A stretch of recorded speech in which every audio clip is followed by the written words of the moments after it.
Voilà, nous allons vous montrer comment poser un arthromoteur de coude au lit du patient, comme c'est souvent le cas après une arthrolyse de coude à l'hôpital. Donc l'arthromoteur, il peut être positionné pour un bras gauche, comme c'est le cas ici. Pour le bras droit, il faudrait desserrer ici et ici pour basculer l'arthromoteur de l'autre côté. Bon, en règle générale, nous on a quand même déjà préparé l'arthromoteur avant le retour du patient dans la chambre, donc on l'a mis du bon côté. Donc vous pouvez voir qu'il y a un pied qui tourne, donc il faut le glisser sous le lit. Et ensuite bloquer l'arthromoteur avec les deux petits freins. Voilà, pour plus qu'il bouge. Ensuite, on va mettre le lit à la bonne hauteur, ça c'est important, pour que le patient soit bien installé. On peut redresser le dossier pour qu'il soit en position demi-assise. Et il faut insister parce que afin que l'arthromoteur puisse se plier et déplier sans que le bras ne vienne buter contre le lit, il faut que le patient soit vraiment installé en bord de lit. Donc madame, si vous pouvez vous mettre les fesses bien au bord du lit. Donc il faut positionner le bras du patient quand l'arthromoteur est à 90 degrés, c'est plus facile pour... Là, je desserre les freins à nouveau pour bien le positionner. Voilà, je rapproche. Je positionne le coude au fond. Avec ces deux petites molettes, je règle la longueur de l'avant-bras. Le coude étant bien posé à l'intersection. Voilà. Il faut le mettre pas trop serré parce que, comme on le verra tout à l'heure, quand l'arthromoteur est en marche, au moment de la flexion, ça a tendance à venir appuyer sur la commissure. Et si le patient est encore anesthésié, ça peut être gênant.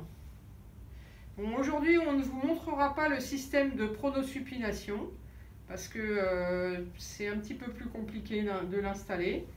Donc en général, on fait la mobilisation manuelle en pronosupination avant et on l'installe en pronation neutre. Ce repère vient se mettre à l'aplomb de l'épaule. On vient le positionner comme ça, à l'aplomb de l'épaule. Ça ne sert pas à grand chose. Bon. Il faut vérifier ici que la branche soit bien recouverte de mousse ou d'alaise pour ne pas trop appuyer sur le bras du patient. Donc on allume l'arthromoteur au niveau de cet interrupteur. Voilà, évidemment il faut l'avoir branché avant.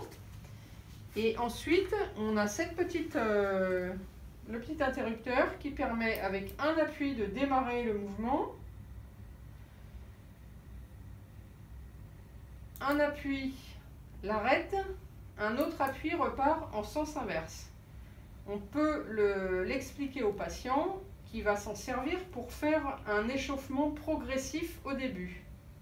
Les amplitudes maximales qui sont indiquées par le chirurgien en fonction de ce qu'il a obtenu au bloc se règlent à cet endroit-là, par ces molettes. De l'autre côté, on les verra mieux. Voilà, donc là, évidemment, j'arrête l'arthromoteur. Donc, on a la molette pour régler l'extension. Donc, on tourne les deux molettes séparément, sinon elles se bloquent l'une contre l'autre. Donc, on vient mettre en fonction des degrés qui sont marqués, là, moins 20, moins 10 ou 0, ou même plus, hein, ça dépend du patient. Voilà, donc là, on va mettre moins 10, par exemple. Et la flexion qui va jusqu'à 135. Donc pareil, les deux petites molettes que l'on va déplacer en même temps, l'une après l'autre. Voilà, et donc là l'arthromoteur il est réglé à 135 degrés de flexion, moins 10 d'extension. Donc on reste à côté du patient au départ pour voir s'il supporte ces amplitudes. On lui demande s'il est confortablement installé. On lui laisse toujours à portée de main ce petit interrupteur pour pouvoir à tout moment arrêter la machine, l'appareil si quelque chose n'allait pas. Et on va venir fixer le bras et l'avant-bras du patient avec des bandes Velcro. Voilà, on peut mettre une bande ici, pas trop serrée évidemment, et on met une autre bande au niveau de l'avant-bras.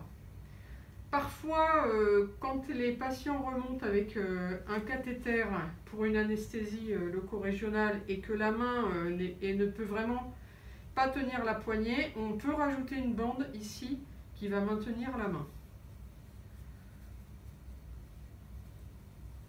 Voilà.